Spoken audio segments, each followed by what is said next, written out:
আর বাংলার মুখ্যমন্ত্রী সে ভয় দেখাবে লক্ষ্মী ভান্ডার টাকা বন্ধ করে দেবেন। আপনারা জানেন যে কালীগঞ্জ বিধানসভার উপনির্বাচন এবং লক্ষ্মীর ভান্ডার প্রসঙ্গে অধীর চৌধুরী কি বললেন, মানুষকে ভয় দেখাবে রাজ্যের শাসক দল তৃণমূল, এইভাবেই ভোটে তারা জয়লাভ করে। কিন্তু বাংলার মানুষ অনেকটাই বুঝতে পেরেছে। কি বলছেন অধীর চৌধুরী, দেখুন ভিডিও ফুটেজ।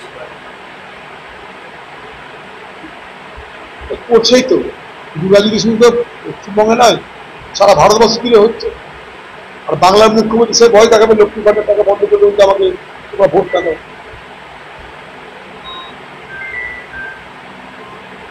আমাকে যদি ভোটটা দাও আমি লক্ষ্মী ভান্ডার টাকা বন্ধ করবো, এই তো ভয় দিয়ে রাখা হবে।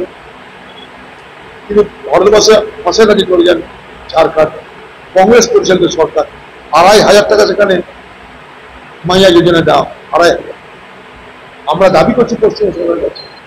এবং আপনারা দর্শক বন্ধুগণ অধীররঞ্জন চৌধুরীর প্রতিক্রিয়া, কেননা রাজ্য রাজনীতিতে লক্ষ্মীর ভান্ডার প্রসঙ্গে এবং বিভিন্ন সরকারি প্রকল্প এবং পাশের রাজ্য ঝাড়খণ্ডে ২৫০০ টাকা করে দেওয়া হচ্ছে, কিন্তু এই রাজ্যের ১০০০ থেকে ৫০০ টাকা দেওয়া হয়। কিন্তু ভোটের সময় শাসক দল ভোটে জয়লাভ করে, অর্থাৎ ভুয়ো ভোটার, ছাপ্পা ভোটার প্রসঙ্গে অধীর চৌধুরী মুখ খুললেন। সবুজবঙ্গ নিউজ।